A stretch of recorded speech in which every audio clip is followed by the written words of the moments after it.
Hey guys, this is Jared. We're gonna be doing things a little bit differently with this whole virus thing. We can't really get together and meet like we normally would. Sadly, we miss you guys. We hope everybody's doing okay. So we're gonna go ahead. We're gonna dive into this lesson. This is gonna be our Wednesday night service and how we're gonna have to do them for a while until all the quarantine and the self-isolation stuff is kind of over. Today we're talking about, and it's a really fitting topic, we're talking about the fear of uncertainty of the future, and that can be a lot of different things for a lot of different people. That can be, fear of not knowing how the virus is going to go, or like, what if one of my relatives gets the virus, or it could just be things, before this virus happened and all these weird times we live in now kind of started back before everything was normal, or as normal as it can be. Normal isn't really a thing necessarily, but it's kind of different for everybody. But just kind of the normal things, a lot of people are worried, especially you guys as teenagers. You get worried about, like, oh, what college am I going to go to? Am I going to go to college? And am I going to go into the workforce? What job should I get? How am I going to make money? Just the typical things and problems that life puts in front of us. So we're going to talk about David, okay? Like King David later on. He's not the king yet. He's the same David that killed the giant Goliath. That was just great strategical mind. He was a very strong man in a physical sense. He was a warrior. I'm sure he was a really bulked up dude. In a spiritual sense, he was a very strong, godly man. He knew what God wanted him to do, and he did his best to do it at all times. He had some problems later on in life, but this is before that happened. And also, he was a very strong mental man. He was mentally strong. He liked strategy. He enjoyed that kind of thing. He was a very good military man because of all these things working together.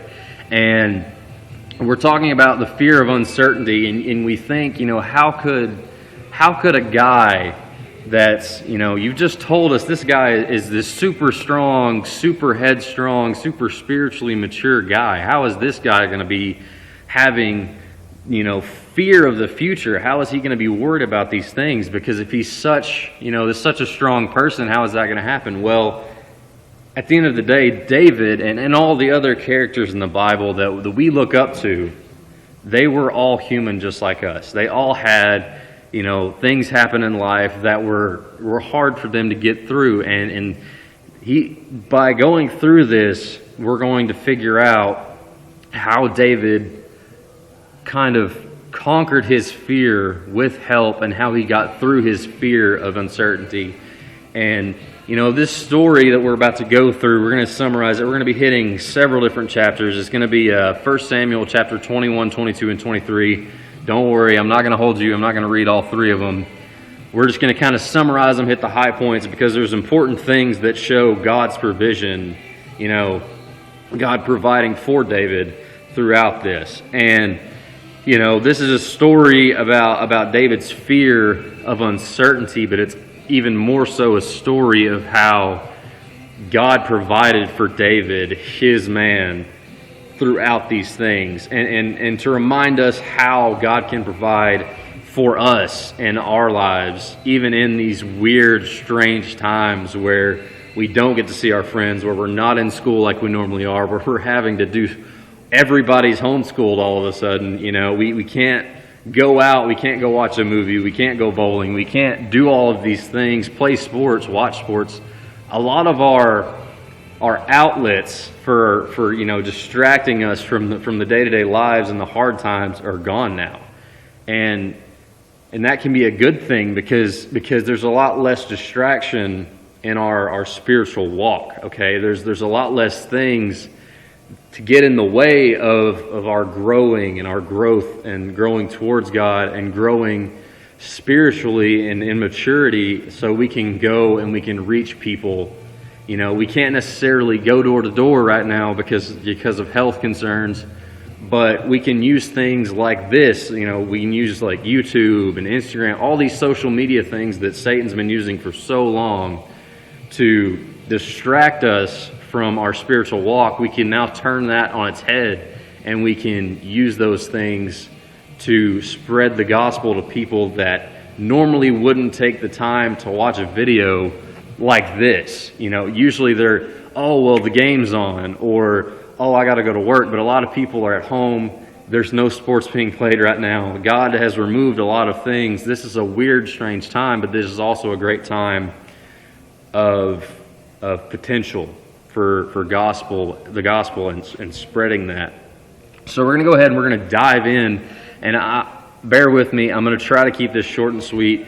I could literally spend a month on the history lesson here. There's so much to go through. This is such a cool story. If you have the need of something to read, I would read 1 Samuel and read through the story of David, because this guy, he literally has like a Hollywood outline story. Like, you could easily make several movies off of this guy's life. But we're going to go ahead and we're going to dive into it. We're going to be in 1 Samuel, like I said, 1 Samuel chapter 21. Before this, I'm going to give you a little bit of a precursor. At this point in David's life, he's already killed Goliath, all right? He's already faced the fear of that, and he faced it with the help of God, because he knew that his fear was big, and in a situation where everyone else let their fear rule them, he didn't do that. He let God rule his fear instead of letting fear rule him, because he knew his God was bigger than whatever his fear could be. And that's a really important thing for us to remember, especially in weird times like these, that God is bigger than anything we come up against. And God is with us, just like he is with David. And there's nothing that can come against us that is greater than our God. So, all right, David had already killed Goliath, and because of this, and he'd also had other, he became a part of Saul, the king's military, in Israel. Saul was the king of Israel, and he had made a name for himself. He was this very hardcore military man. Dude was a beast, all right? Like, he led men into battle. He fought the battle himself. Like, he wasn't one of those stand back and watch kind of leaders in this military. Like, he was in the fight, sword in hand, shield in hand, going at it. And because of this, people liked David, and that caused him a little bit of a problem later on, because they ended up getting to the point where David, who before he even killed Goliath, God's prophet had anointed him to be the next king of Israel, which was a massive deal. It was a huge deal. Saul was the king at the time. God had allowed the people of Israel to choose a king, and they chose the guy that looked the best to them. Saul was a big guy. He was a strong guy. He was headstrong. And they chose it by looking at, human characteristics instead of spiritual, who's going to be the best spiritual leader for our country. And, God allowed them to choose him, and then Saul messed some things up, and then he sinned against God in several different ways. And because of that, God sent this prophet to go anoint David, who would be the king that God wanted them to have. But the way that worked out is that David was not going to be king until Saul died. And Saul, David respected God and God's wishes so much that he was not going to go and oh man, I'm tired of waiting on this dude Saul. I'm just going to take care of this guy, just get him. And then I'm going to be the king. I'm going to be the big man. No, he had respect for God and God's plans, and he waited. But even though he did have that respect, and I think Saul knew that he had that respect, he had been very loyal to Saul. Saul had become very jealous, because the people had gotten to this point where they were writing songs and singing songs in the streets as the army would come back from conquering whatever enemy it was at the time. and they were singing, "Oh, Saul is back, David is back. Saul's killed thousands, David's killed 10,000s." They were putting David above King Saul, and that made Saul really mad because he was one of those guys that really liked the spotlight. He really liked having the power, and he became very jealous, and because of that, he ends up literally trying to kill probably his most trusted, his most loyal follower and soldier and military leader. Like, David would have been a general at this time. Like, he was over a lot of people, and he had never done anything to make Saul think that he was going to kill him or try to remove him. But Saul wasn't thinking of, what does God want? Saul was thinking of, oh, I want my crown. I want to keep my crown. I'm afraid this guy is a threat to me, so I'm going to try to kill him. And he does. He literally, at one point, takes a spear and just chucks it at David's head, and David dodges it. And at that point, David figures out, like, I'm not safe here. And at that point, the fear of uncertainty probably started coming into the picture, even though David knew, like, I know God's got my back. He's got me through all these things. When he was younger, he had killed like bears and lions with his bare hands and with clubs and stuff and with slingshot, protecting his father's flock. God had gotten him through that. God had gotten him through fighting a literal giant that was way bigger than him when he was just a teenager, or probably a teenager. And, David had great faith, but even someone like that had great faith, like I mentioned before, he was human. He was a man. And as we all know, even myself, I struggle with the fear of uncertainty. I struggle with, what's going to happen. I struggle with, should I go back to college? What should I go for if I do? Should I change jobs? Should I keep my job? How am I going to pay my bills? Who do I need to marry? Where do we need to live? There's so many things that we can let overcome us. And if we're not careful, we'll let fear and uncertainty take over our lives and take away our joy and take our witness away from us because we're so scared of what could happen that we don't make a move for God. And, this story, in chapter 21, David ends up fleeing, okay? That was all precursor. I know it took a while. I'm sorry. There's just so much that needs to be covered to really do it right. David flees from Saul, okay? The guy just chunked a spear at his head. Like, I would not be hanging around either. And he goes to Ahimelech, the priest, and he asks him, he's like, okay, I've got my men, my trusted men. I've told them where to meet me. And David was alone at this point. And Ahimelech, the priest, ends up giving him the holy bread, okay? Because he had been clean, and they swapped it out. And if you want to, I encourage you to go through and to read chapters 21, 22, and 23, because like I said, for time reasons, I'm not going to be able to cover every single little point, but I am going to try to hit the high points and get us to where we need to be. So David goes, and in God's provision, like I said, this is a story about God providing for his people and for his man. God had made it to where there was going to be food for him there, okay? The bread that the priest gave him substance. He wasn't going to starve to death, okay? God provided for that. David was a military man, and he had military enemies that were literally trying to kill him with whatever necessary, so he needed a weapon to defend himself. And what's crazy is that God's provision is so far beyond where we think, how far ahead we can think. God's ways are so much higher than our ways. The sword of the giant that David fought when he was a teenager, Goliath, was at this temple. Okay, it was kind of a memorial to what God had done. This great giant, this great warrior had been defeated by God and his man, and the priest ends up letting him take that sword. Okay, so now he has a sword. He has food in his belly, and David, he's not safe in his normal comfort zone area of life. He's lived in Israel his whole life. He loves his country. He loves the people of his country. He loves his family. He even respected and loved the king, but the king tried to kill him, and it takes him out of his normal comfort zone. And that's where we are, a lot of us nowadays, in these really weird, strange times, because we don't have our comfort zone. We don't have our things, we don't have our routines like we normally have and all that stuff. And sometimes life will do that. It'll take you out of your comfort zone. And it's important that we study things like this so we can figure out what we do when uncertainty creeps in, when the normal isn't normal anymore.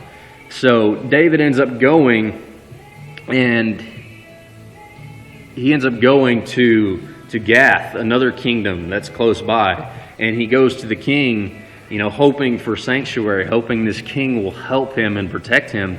And when he gets there, the king's men start talking in the king's ear like, hey man, I'm not so sure about this. Like, this is the guy they sing about. Like, oh yeah, like this is the next anointed king. This guy could be a threat to you and your kingdom. And they start feeding the king with all these ideas that David's a threat to him and all this stuff. Like, isn't this the guy they sang about? Like, David has killed his 10,000s and Saul his thousands.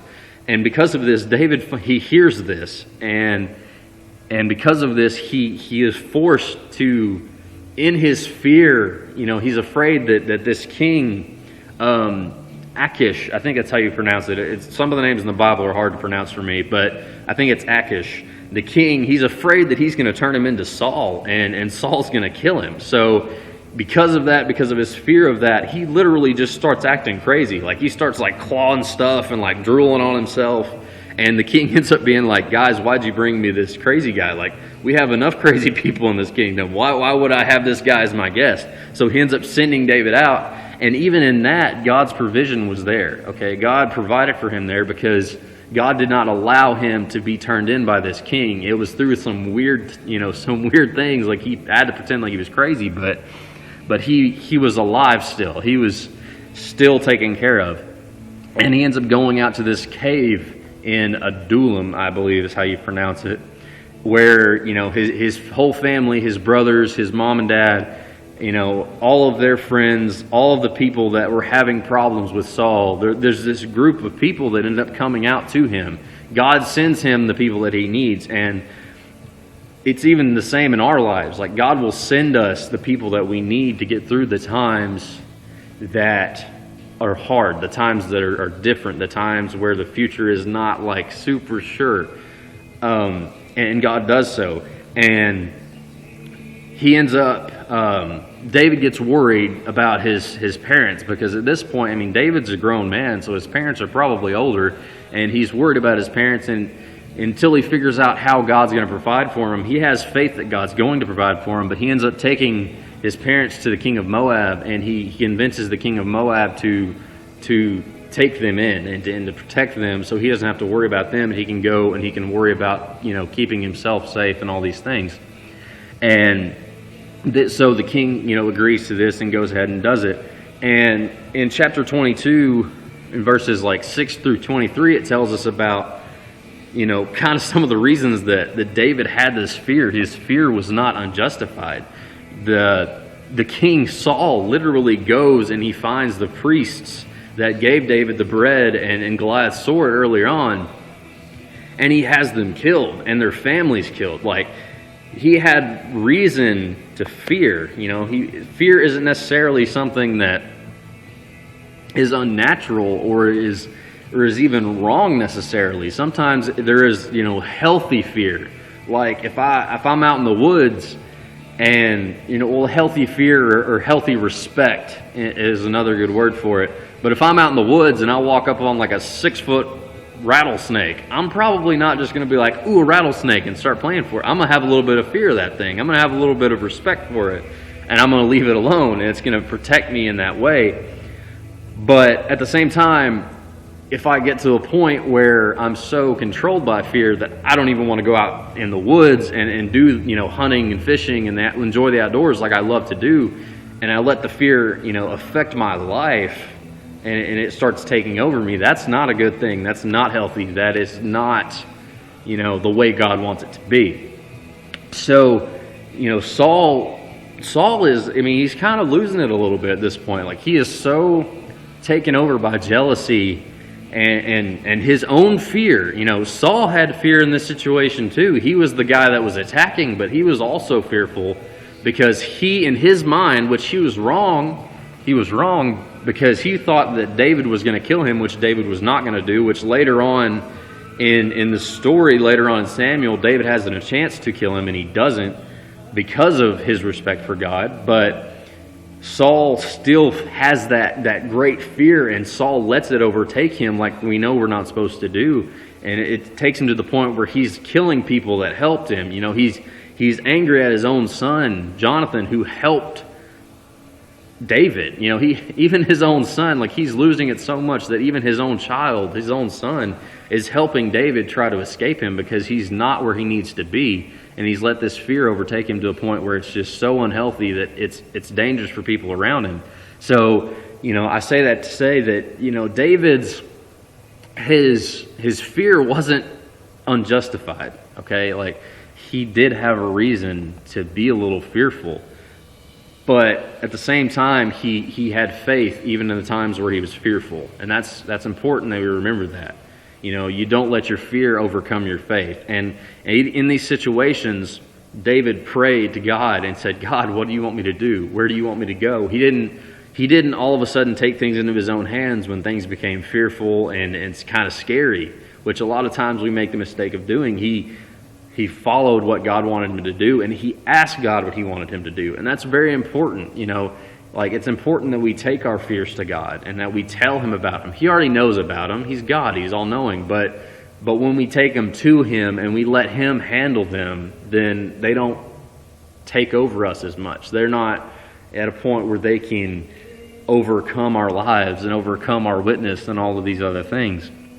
And after Saul kills the priests, David has fled from Achish, and because he was afraid he was going to turn him in. So he ends up going, they end up out in the wilderness, okay? Him and his men are hiding in the wilderness in this stronghold, and he finds out that that the Philistines, who were his enemy, who Goliath was, the giant that he killed earlier in the book, they're attacking this place called Keilah, this city or village or whatever it was, and David, once again, even though he's fearful for his own life, he doesn't let it overcome him to the point where he doesn't care about others. He doesn't care about his fellow countrymen. So he prays, David at this point has like 400 to 600 men. Like, he's got a pretty good little army going. And he prays and asks God, like, God, this is a strange time and I'm fearful for my own life, but I'm worried about these other people too. Do you want me and my men to go fight these Philistines, even though there's, we only have a few hundred and there's probably thousands of them? Is that what you want? Do you want us to go and step in and fight these bad guys that are trying to hurt these good people? And God says, yes, I want you to go ahead, go protect this city of Keilah. And he tells his men, all right, we're going to try to protect this place and these people because they're part of our country, they're our countrymen. And even though we are in our own situation, we want to help them. So he gets it, and he gets his men, and his men are like, whoa, wait a minute, man, like we're scared in our own country right now. Like, we are, the king is literally trying to kill us because he's trying to kill you, and we're a part of what you're doing. Are you sure this is what God wants? So David goes back and he asks God again. He said, God, do you want me to save this place? Do you want me to take my men and to go? And God says once again, yes. Like, the situations and the circumstances didn't change what God wanted. And that's the thing. It never does. Even in weird times, God stays sturdy, okay? Nothing takes God by surprise, okay? God wasn't surprised that the Philistines were attacking Keilah. God wasn't surprised that Saul was trying to kill David. God actually had warned David in several instances throughout this story of that, And in our lives, God wasn't surprised. He wasn't taken back by this virus, this new thing that we're all worried about. And He's the same. He knew it was coming. He wasn't taken by surprise. And that's one thing that has helped me in my times where I've been so fearful of what was going to come, when I just didn't know what was going to happen in my own life. the fact that, I didn't know what was going to happen, that bothered me. But at the same time, what got me through those times where it was hard for me in not knowing what was going to happen in my life, I knew the guy that was in control of it. I knew that I was serving the God that was in control of everything. Nothing takes him by surprise. Nothing overwhelms him. There's so many things that overwhelm us and just take us by surprise, and we're shocked about it.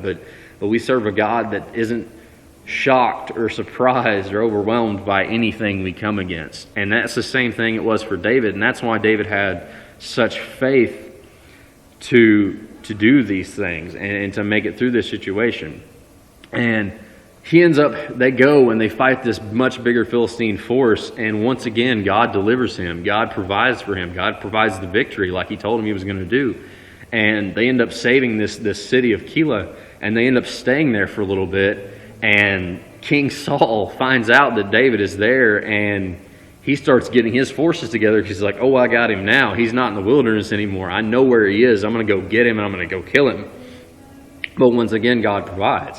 God takes, he lets David know, like, hey, you need to get out of this city. You need to go back into the wilderness. Saul knows, and he's coming. And David even asked him, he had had spies tell him, like, hey, Saul knows where you are, and he's coming. He's going to, he's about to come and get you. He's going to try to kill you. And David turns around and, like, almost immediately asks God, like, hey, God, is this true? Is he coming? Does he know that I'm here? And God responds, yes. And then he asks, are the leaders of Keilah, this city that I have just rescued by your grace, you have allowed me to save these people. Are their leaders are they gonna turn me over to the king Saul? And God once again responds, yes. So he ends up leaving, and he goes into the wilderness once again. And I'm going to go ahead and read 1 Samuel 23, verses 14 through 15. And it says, and David stayed in the strongholds in the wilderness and remained in the mountains of the wilderness of Ziph. Saul sought him every day, but God did not deliver him into his hands. So David saw that Saul had come out to seek his life, and David was in the wilderness of Ziph in a forest. So, that's not the whole story. There's more to it. I encourage you to go ahead and to finish reading chapters 23, 24, 25, go on and so forth. Like, 1 Samuel is a really, really cool book. There's a lot of really cool, like, history and stories and stuff. But, in that verse it says, David stayed in these wilderness strongholds. God had provided these people to be around him to protect him, and he provided for this area where it was hard for Saul to find him. And Saul did everything he could in his power as the king of this great country to find him and to kill him, but God did not allow him to be found. God did not allow him to be killed. He provided, and he kept him safe, even though David had this fear for his life, even though David had fear for his health and the health of the people around him and the lives of the people around him, it's very easy to kind of understand that now, because we're with this virus, we're worried about our own health and the lives and our lives and other people's lives and other people's health. It's kind of it's a different situation, but at the same time there are a lot of similarities happening. But just as God was in control in this situation, he's still in control today. He hasn't changed. And we're going to go ahead and we're going to read a few more verses out of Psalms. We're kind of wrapping it up. This is a little bit longer than I intended it to be, but it was important that we got all of it in there. So the next verse is going to be Psalms chapter 34 and verse 4.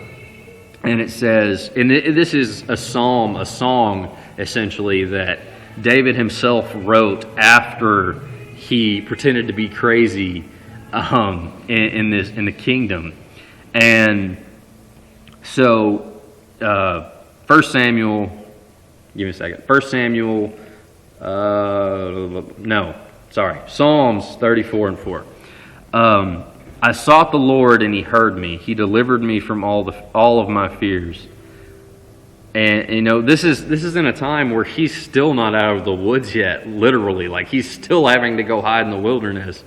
But he says, he had faith, and he said, I prayed to God, I sought God, I tried to find out what God wanted me to do, and he heard me, and he delivered me from all the things that I was fearful of.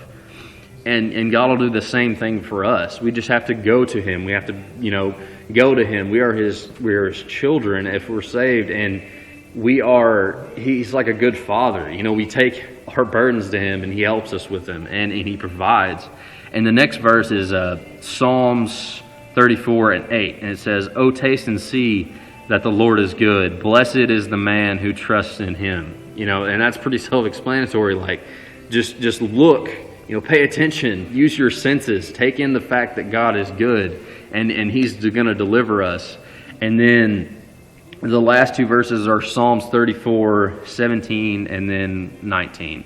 And it says, "The righteous cry out, and the Lord hears and delivers them out of all their troubles." So it pretty much just says, God's people, the people that are living right, the people that are, saved by his blood and his grace, when they cry out to him, he's going to listen. Okay, when you pray to God and you bring him your fears and your troubles and all these things, he's going to be there, and he's going to hear your prayers, and he's going to help you through those things. And then the last one is verse 19, and it says, "Many are the afflictions of the righteous, but the Lord delivers him out of them all." And that just means, in kind of our words, the people that try to do right, the people that try to live a godly life, are going to have a lot of problems. They're going to have a lot of times of uncertainty. There's going to be a lot of times where fear tries to creep in.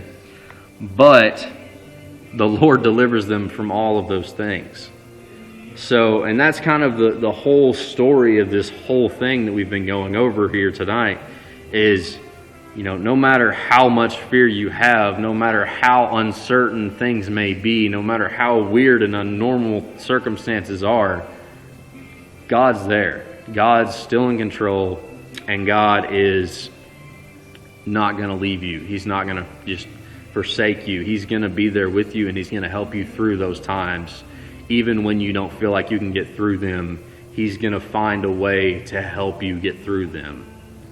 So that's all I have today, guys. We're really glad that we have this outlet, we have this option. We're so thankful that God has allowed us to have the equipment that we have, so we can give these lessons to you guys this way. We would much prefer to have you guys here with us, obviously. We love you guys. We're praying for you guys. We miss you guys so much. I don't think y'all understand how much we miss y'all. We are so ready for things to get back to normal. But until then, keep an eye out for these YouTube videos and Facebook videos. We're going to be doing a video every Wednesday, and I think we're going to be doing our Sunday services on Facebook Live and maybe YouTube. I'm not totally sure about that. But just keep an eye on the church pages and on the church YouTube page. So that's all I've got for you guys. We love y'all, we miss y'all, and we hope y'all have a good day.